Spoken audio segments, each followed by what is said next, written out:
So if you guys could, please help me welcome Nick Burton, Matt Carlin, Fadi Boumitri, and Trevor West is going to be highlighting this. But let's give them a round of applause as they come up.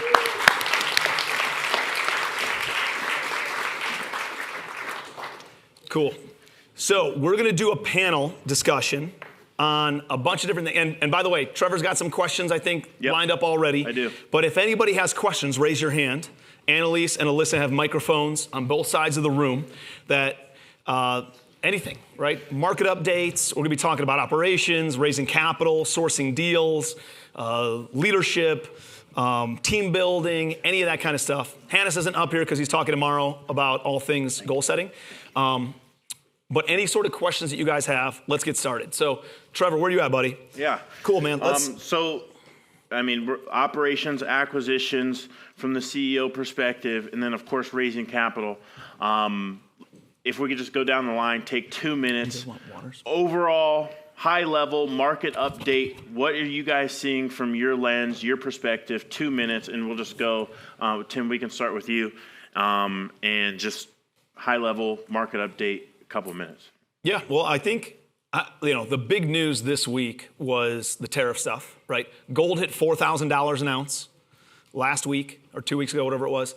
The tariff announcements, there's a lot of you guys see what happened on the Bitcoin stuff, right? Where the day before the tariffs were announced, somebody opened up an account and bought millions and millions, tens of millions of dollars of cryptocurrency, and then they shorted the market. And then all of a sudden the tariffs were announced and they made $800 billion in a day. And then they closed the account and pulled out all the cash. Insane stuff, right? So I don't know, what does that mean? There's a lot of nonsense. I think there's a deep lack of trust, right? With the content that's on social media being over 50% fake, I think there's a deep lack of trust. I think there's a deep lack of trust in government. I think there's a deep lack of trust in finance. I think there's which by having those things, I'm always looking for the opportunity in the obstacle, right? Those are all obstacles. What are the opportunities that come from that? And I think connecting like this is a huge opportunity. I think creating a local community in your own town of real estate investors, entrepreneurs, and giving people that local trust, right? And letting that reinvigorate them, I think is a big deal. And so that's why we are so committed to Legacy Family. It's why we're so committed to just having these organic and natural and, again, unplugged type of connections to make sure that we can continue to build trust, because I think there's just too much of that out there. So that's what's been going through my head recently. Yeah, so say we all go back to our respective markets, what are some tangible things that we could be doing with that in order to build out that trust? Yeah, so I'll give you an example. When I started my business, I was in Charleston. I'd never lived in Cleveland as a business owner. So when I moved back to Cleveland in 2012, after getting engaged, I was I don't know any business people here. I didn't know how to network or what the community. And so I started a meetup group. And I started a meetup group that would meet every other week. And we did a book club once a month. And then we'd just get together and I'd bring in some sort of speaker. And I didn't even give the value. I would bring in a marketing expert. I would bring in a financial advisor. I'd bring in a CPA to talk about the big, beautiful bill. I'd bring in someone to talk about self-directed retirement accounts. I'd bring in somebody to talk about all these different business topics. And by me organizing it, I got the credibility and the authority by just being even though I didn't bring the value. So you don't have to be the one who's out there pitching it or training and coaching and mentoring. You just need to put the room together and then bring the right people in, let them deliver the value, and you'll get all the credibility from them. So I think podcasts are a great one that you could do virtually. I think, you think about it, and there's oh, hey, I only got 100 views on my podcast, only 100 downloads on my YouTube video. This is 100 people in this room, or over 100 people, right? That's a lot of impact that you're making, even if you're not getting these metrics that Mr. Beast gets. So putting a group of rock stars together, I think, is something that you could totally do virtually, creating some content online. Although it's being diluted because you got bots working 24/7 against you, creating 100 times more content than I ever could. But having these organic, real-time, real in-person type of connections and experiences, I think, is a big deal. Yeah, and that's the main reason you started the school community. as well, right? And Yeah, like that's to something get rid of the we could noise. all do as well, is have our own individual school communities Yes. too. Cool. Absolutely. And so it doesn't have to be nationwide. It could Yeah, be locally. right. You could be a badass in your own local market. No, and I think that's good. Just having 100 people in a school community is a huge deal. I mean, when I get on there and you see people with tens of thousands, you look at all the impact that they're making. But what if we could just impact the one and then continue to build from there? That's huge. Cool. Burton. What's up, y'all? Let's talk hyper-specific interest rates. Hyper specific. Hyper-specific. Thanks you guys for making it out to Asheville. It's really awesome getting to hang out with you guys. Super excited for the next summit. I prepared a little bit. You know, I've been to so many Dan Rivers market updates that I wanted to at least touch on a few things here, and I wanted to make sure that I got some of the numbers right. Rivers is like the king of this stuff, and so I'm trying to make you proud a little bit. But it's only a few notes here. Cap rates are compressing, so cap rates coming down, values are going up a little bit, which is interesting because rents actually in September was the biggest drop in rents nationwide in the last 15 years. They went down 0.3%, which hasn't happened since I think 2009, 2010-ish. 74% Was there any indication of why that is? No, couldn't figure out. So what I've seen is that there's still a lot of supply hitting the market in 2025. Yeah, and everything that I've read, it's like, well, there's still supply. There's people who bought a bunch of stuff in 2020, 2021, 2022, and it takes 3 or 4 years for that to then hit the market, right? Especially these multifamily developments and stuff. So there's been consistent supply hitting in 23, 24, and 25. The issue is, not the issue, but where the opportunity is, I think, is builders have been pencils down since rates started really increasing mid-22 and into 23. So there's less than 10% of the supply is hitting the market in 26, 27, 28 that has hit the market over the past 3-4 years. Yeah, it says we're down about 150,000 units this year than we were last year, and we're about 7 million short on affordable housing right now. It's wild. Yeah. Wow. And another thing, like, what does the rent what is that indicative of? Like, in the grand scheme, I haven't been investing in real estate 15 years to know what a rent decrease in the last 15 years Supply and even demand, means dude. to the market. You know, so I mean that's the biggest indicator of pricing, right? Is supply and demand. That's economics 101. Is when there's too much supply and not enough demand, then prices go down. If there's not enough supply and there's more demand, then prices end up going up. And so with all this supply hitting the market, it's kind of absorbed any sort of demand that's out there. The other thing is, dude, these ICE raids, the immigrations and customs stuff, is a very real hit to rents, right? Like, immigrants live in affordable housing, and like we have a property in Houston, Texas, that the occupancy dropped from we were at like 93, 94%. Back in like February, and as soon as all these ICE raids started happening, we dropped down to about 85, and the overall market in Houston is like in the high 70s. So like we're doing pretty well compared to everybody else. But it's a very real thing that we're seeing in these heavy Hispanic and types of communities. The other major thing to watch out for is just the economy in general. So not just when jobs are down, but specifically when the youngest workforce, the new to the workforce jobs are down significantly compared to where they've been over the last 15 years. Those are the people that tend to move out and get those new apartments and get those new condos and everything else. When those people are electing to stay home because they're not finding those jobs, that's why you're going to see a rent decrease instead of a rent increase. Yep. I shouldn't say that's the only reason, but it's another major factor. Got it. Yep. That's good. As of June, only 9% of banks have been tightening up their lending, opposed to 30% in 2024 and 67% in 2023. So banks are opening up a little bit. And I also thought this is pretty interesting. Last year, over the last 10 years prior to last year, private credit funds and high net worth individuals funded about 10% of real estate deals. Last year, they went up to 24%. And it's supposed to increase this year. So that I've seen that as a big movement. All private market, private money stuff. Yep. Office is bouncing back. It's 5th consecutive quarter of occupancy going up. It's still historically down, though. New construction, I went over that a little bit, about 150,000 less this year. And the top 3 concerns in the market are capital availability, which is why we have rooms like this, elevated interest rates, creative or seller financing, and then cost of capital, which I know I talk about all the time, blending that stuff together, whether it's your investors or the seller money or bank money.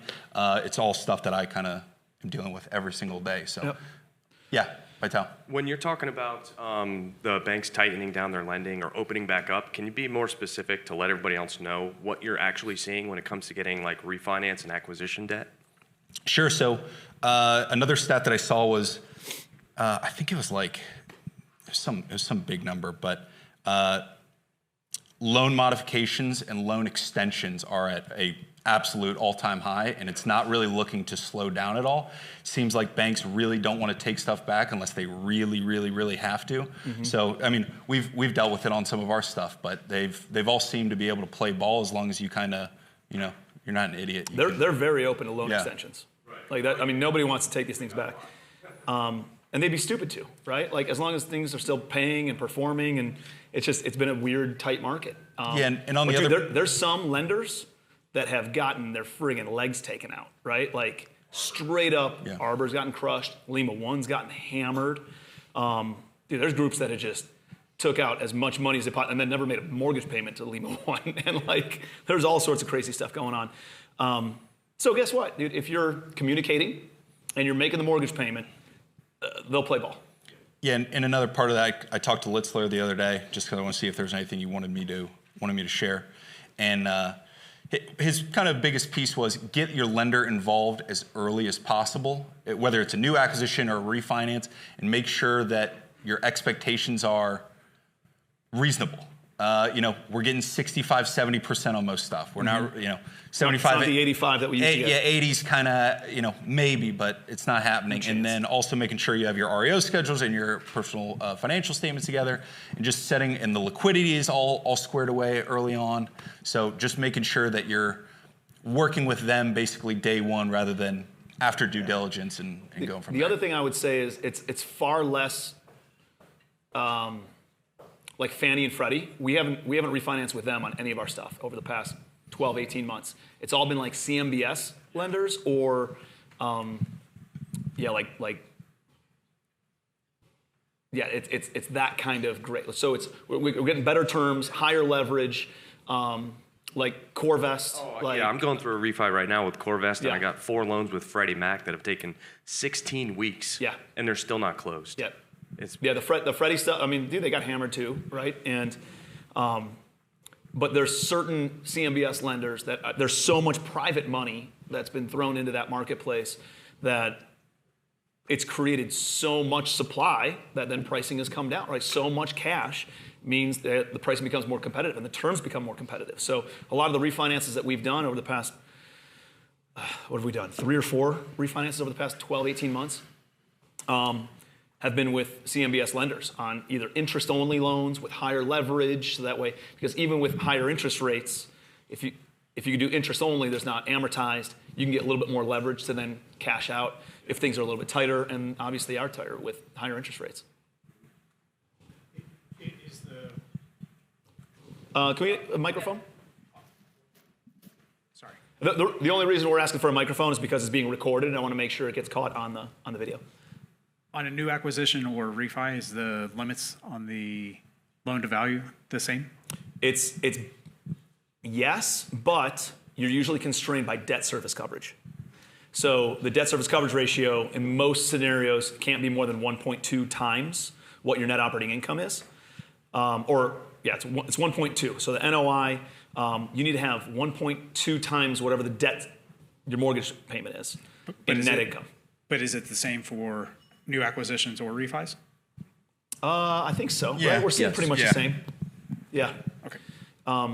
But again, you usually don't get up to that. Like they'll say, oh, we'll give you 75% LTV, but the debt service coverage ratio gets limited to 65, 70% because of just where rents are and how much cash flow it's kicking off.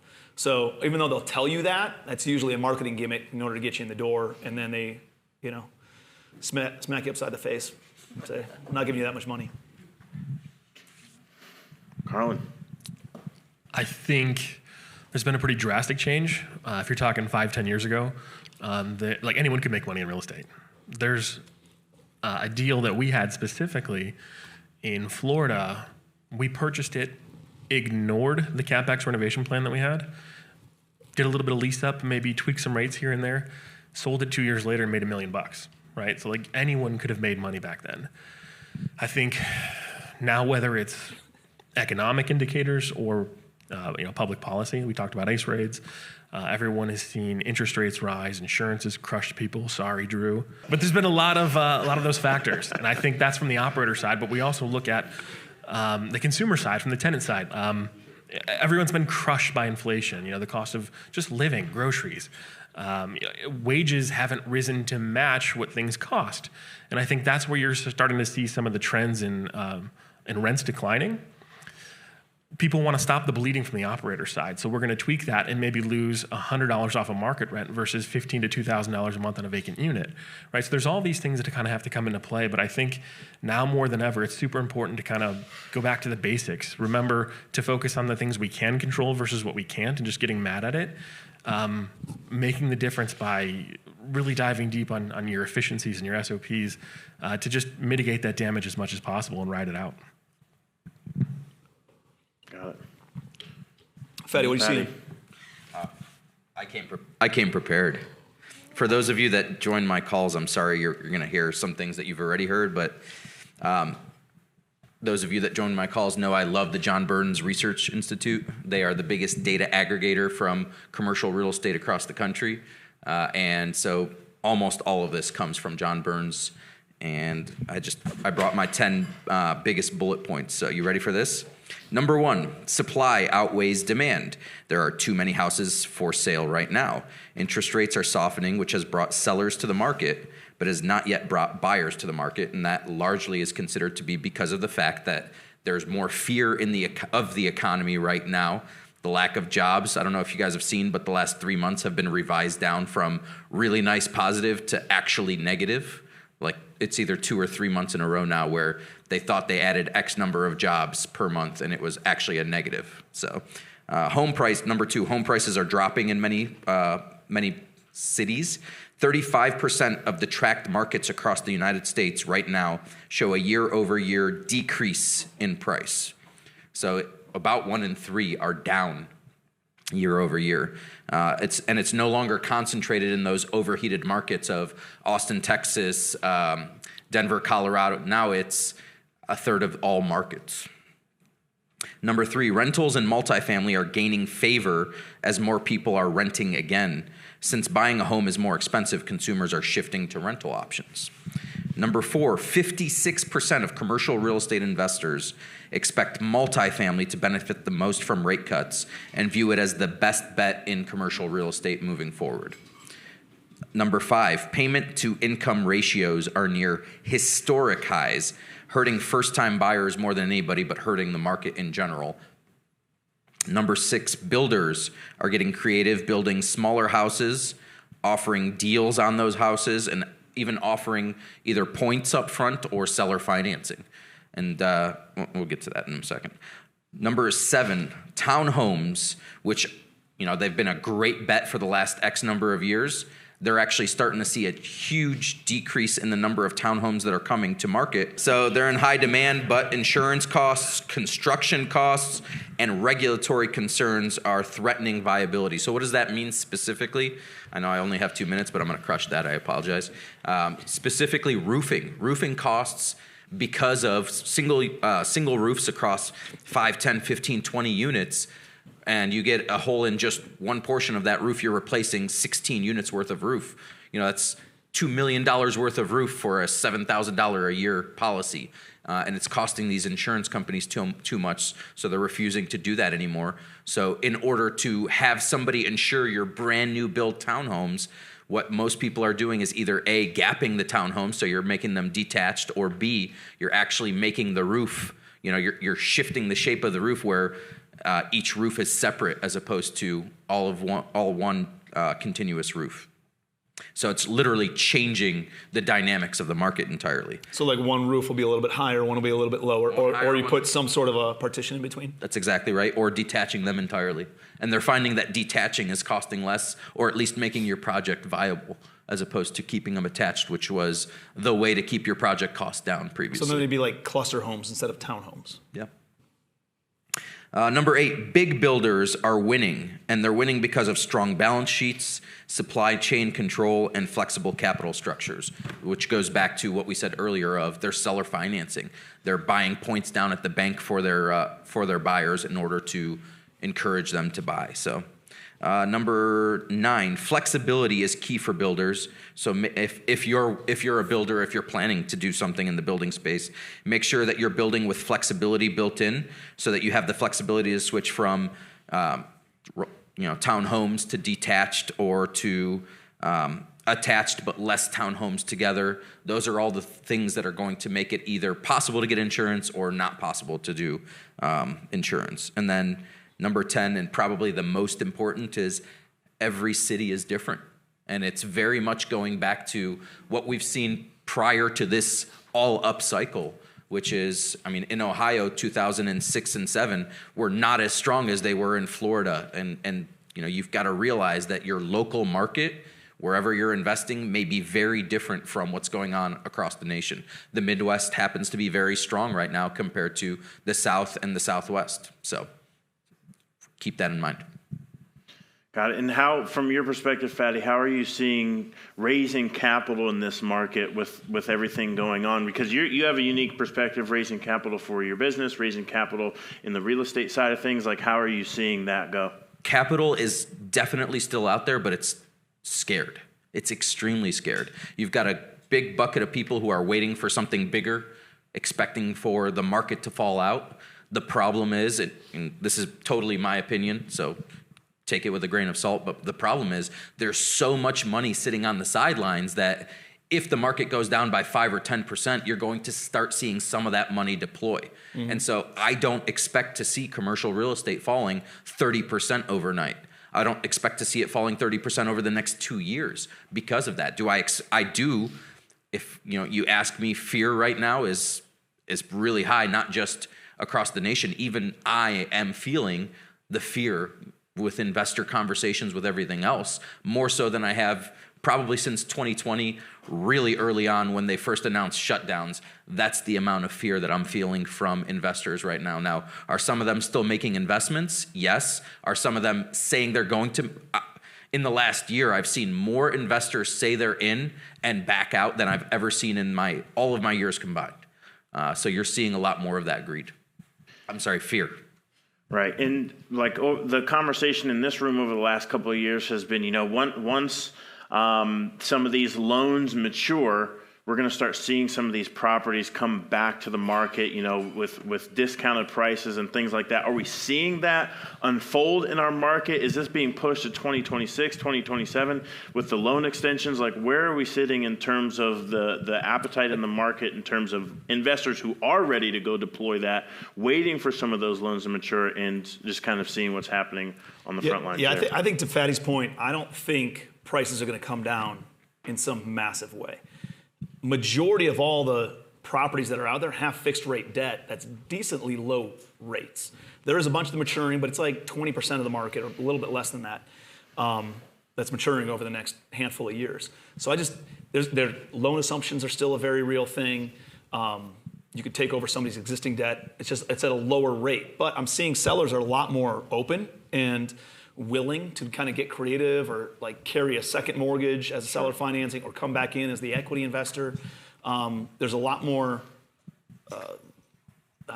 creativity and willingness that I'm seeing on that side of things. The other major consideration is the banks themselves that would be taking back these properties. They learned from 07, 08. They realized that if they take a shitload of properties back, they are the ones that lose the money, as opposed to the operator slowly bleeding that money to them. And so they've created entire divisions inside of their banks that manage these assets right alongside of the actual borrower. And now, instead of taking things back, they're allowing that borrower to basically milk themselves dry and continue to pay as long as possible. If they have to take it over, they might, but they're still, at this point, from what I've seen, it's almost 0% are taking back over right now, because they know that they'll end up in the same position as 07, 08, and they will lose all the money, as opposed to the individual borrower losing all the money. And that's really happening. And what I'm seeing is, there's a lot of people, not necessarily handing properties back, but I've seen a lot, like major gurus and people that you guys would see as like coaches and stuff on social media in multifamily that are selling properties for the loan amounts, and all the investor equity gets wiped out in order to save their own credit. I'm seeing that over and over and over and over, like names that you guys all know, and we've never done that.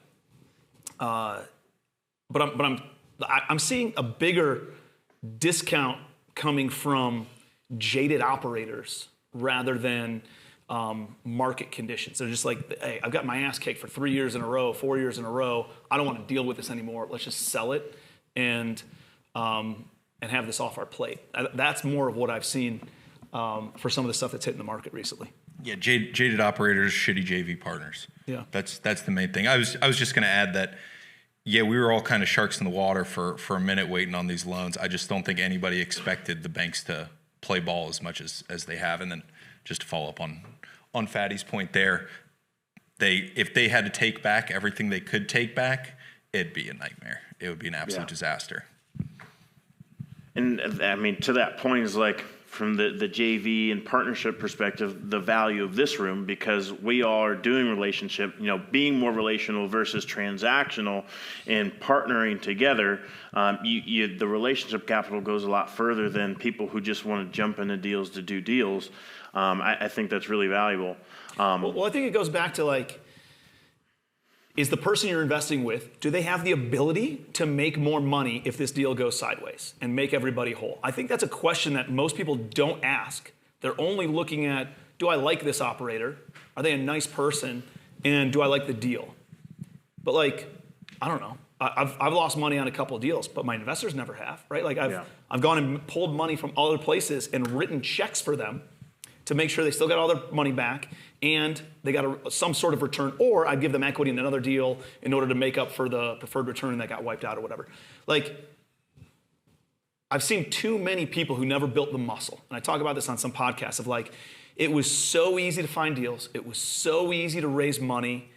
And anybody who showed up to multifamily real estate in 2020, 2021, 2022 could go out and take a deal down. That's a big deal. Like a big, tens of millions, if not $100 million type property.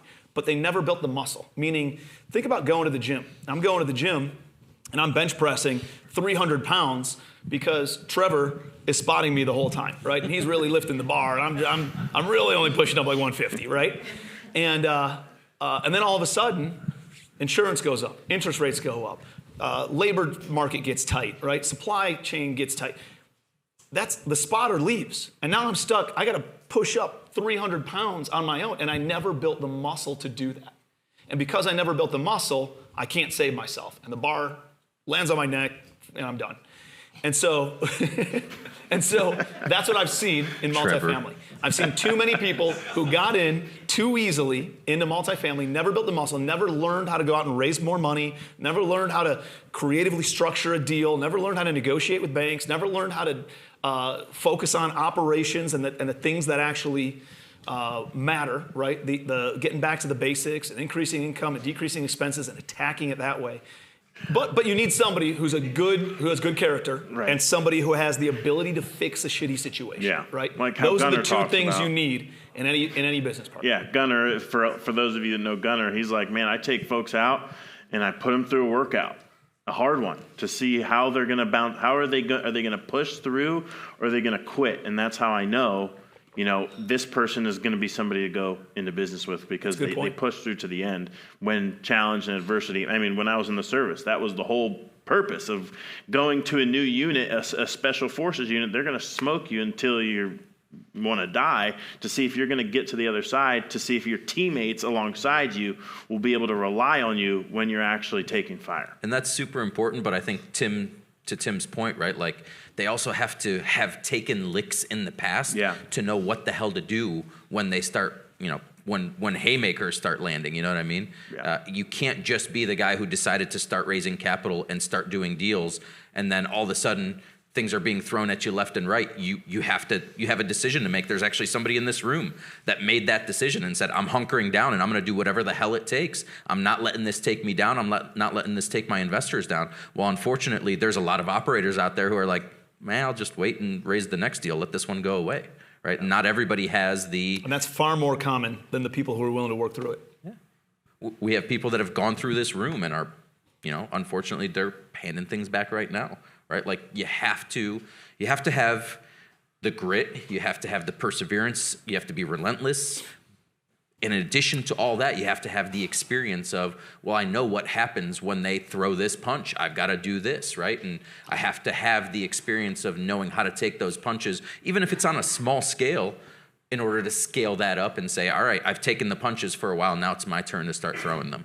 I think it's important to still have discipline in that situation as well. So the original question was, hey, properties coming to maturity or people in distress trying to sell these assets. I think it's super important that as operators, we don't just salivate at the fact that, here's something that we can go attack.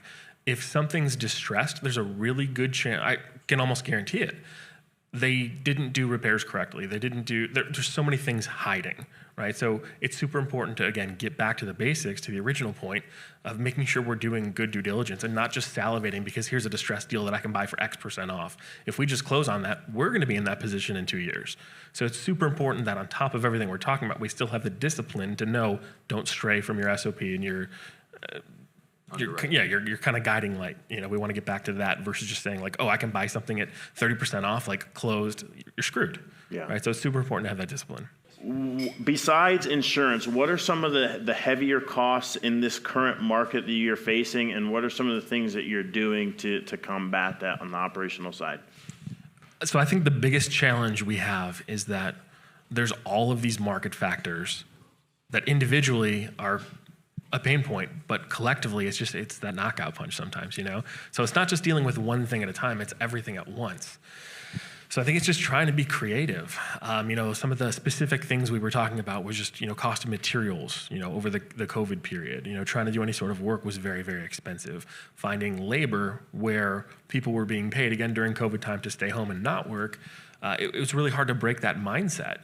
And again, I think now, having to take a look at what actual market rates are for specific work is a little bit of a challenge because, we want to be able to have as much of the deal still built or much of the profit built back into the deal, but it's hard to get people to work for less than 6 figures sometimes, depending upon the type of work you're being done, right?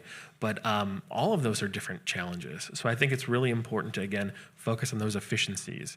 I keep hitting on that. I know last time in Napa, we talked about smart management. So we're actually going to be coming to market Q1. I know Brian's going to be talking a little bit about smart management coming up here too. But stuff like that is super important, right? Leverage the technology you have in place. Get more out of the existing teams you have versus just adding on to payroll. And then just being sensitive to those market indicators. Like we were talking about, like Tim mentioned our Waterford property, ICE raids, we're seeing rents go down. We want to be creative. Are there things we can do to make it feel more than just an apartment? Are there ways that we can get people to lease versus wondering, hey, does it make sense for what I make in my job to actually get an apartment? How do we welcome those people in to be renters? Just asking ourselves better questions and then enacting better plans. So I think it's super important to pay attention to that stuff. I think you made a good point on a little bit earlier on, like, stop chasing these rent bumps, right? The $100 rent bump and this is what market rate is. Go in 10% below market rate in order to get quality people into your apartment complex. That's the hardest part, is like get good people in there, and then in 12 months you can bump it up. Like there's a lot to be said about, especially if you don't need to like I understand if you have to refinance or if you're going through the process of trying to sell and you need to like show a good trend of upward trending rents, maybe a little bit different story. But if you already have long-term debt in place, like just get bodies in there, because then your insurance cost typically goes down, right? Because insurance is higher when you have more vacancy. There's other ways to generate revenue from your tenant base. But then there's also just this peace of mind, right? Of knowing that I'm at over 90% occupancy, and in 12 months, I can bump the rents when the market turns around. Instead of just trying to chase this rent increase, I'd rather have people in there paying $1,000 a month rent instead of $1,200 a month rent, just because bodies are there, there's less chance of crime, less chance of break-ins, less chance of nonsense happening, and a greater propensity to be able to generate more revenue and create new ways to make more money. That way you're not covering the utilities for that vacant unit, somebody else is paying. Like there's so many different pieces that make it make more sense to have a good tenant in place, even at a reduced rental rate, than trying to push rents to the premium. And then you can do stuff creatively to keep that tenant for your retention, where it's not necessarily just having the lowest market rent. It's important to pay attention to your competitors. I think rent is probably the number one factor in where people are going to lease, but also, how quickly you can handle your maintenance requests. Little things like move-in gifts. They walk in, they have a card that says welcome home and some oven mitts. Like, that stuff goes a long way. It sounds silly, but it actually works.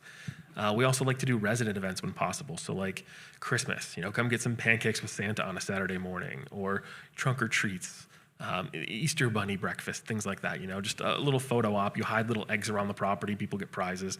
Like, stuff like that actually makes a big deal because they see that you care. But I think rent and obviously handling your maintenance is the big one. But if you can make it feel like a community, people aren't gonna want to leave. And then you can lean into the pain point of, having to move sometimes is, you got to pay someone else's security deposit, their first month of rent, the truck to move your stuff. So if you can have a really good community, I think you're in a winning position.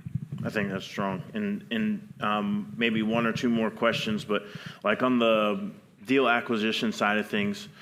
It was mentioned that rates are coming down, so it's bringing sellers to the market, more on the single-family side of things, bringing sellers to the market, but not quite low enough to bring buyers to the market. On the multifamily side of things, how is it that you guys are looking to structure your deals? What kinds of offers are you making on properties to be able to stir the pot, I guess, and bring some deals to the fold? Sure, and I know I talk a lot about this on the boardroom calls and around here, and at all these events, and probably at if there was a previous market update, I probably said something similar. But it's still the case.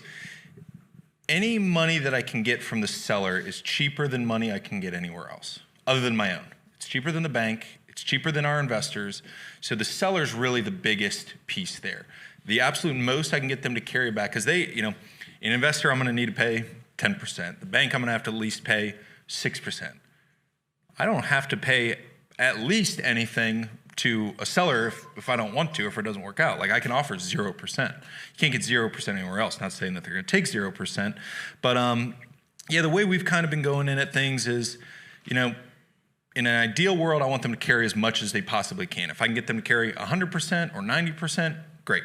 After that, it usually falls in them carrying somewhere between 30 and 40%, and we secure them as a partner in the new entity. And then after that, so that's my best offer, second offer, and then third offer. If I get them to carry back 5%, which almost every seller will say, I'll carry 5%. It's still cheaper than 6% over here and 10% over here, and usually, I end up kind of going back and forth around 3, 4, 5%, but it still helps. So, just trying to get as much carry as possible, and then also being creative on the structure with our investors as well, with depreciation, and maybe we have something accrue or pay as we go. So that's something that I think that might be the next thing that we really dive into, is getting even more creative with our investors. I think that's an important point to bring up, is creatively structuring deals. Like, right now it's middle of October, and we got about 2.5 months before the end of the year. Taxes for 2024 are getting finished this week, and people start looking at how much money they made in 2025 and start thinking about their tax liability there. We have historically raised somewhere between $5 to $10 million every December for the past 3 or 4 years, all based off of depreciation structures. So there's a lot of jaded investors out there who haven't been getting returns on their preferred returns, their money stuck in deals, and they're a little bit hesitant on maybe multifamily, commercial real estate, or really any different deal that they've invested in. If you can show them a way to get free money, right? And say, listen, I understand you don't want to invest in businesses or real estate or whatever, but like with Smart Management, we've raised $1 million a week for the past, 6 weeks or so, because we have a 5-to-1 depreciation offer. If you're in the highest tax bracket, and that's 37%, you invest $100K into Smart Management, you're able to get $185,000 in tax liability removed from you, right? So it's like you're getting paid, whatever it is, 70, 80 grand, in order to then invest $100K into this software. Even if you're trying to offset long-term capital gains, it's still 20%. And it's either writing a 20%, $100,000 check to the government or $100,000 check to a software with a lot of upside, with a wait list that's in the works, right? So it's getting creative on the deal structure, I think, is really, really important, and being able to have different tools in your tool belt as you're raising money. Some people want equity. Some people want some sort of preferred return. Some people want that preferred return to be paid current, right, like a debt rather than something that accrues.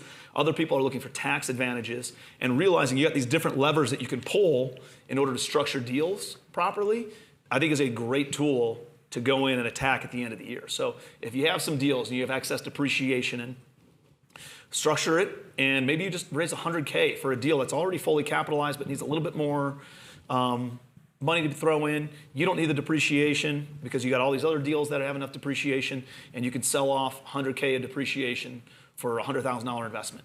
Like, that's a great way to analyze your portfolio right now and try to find some ideas on how to raise some money before the end of the year.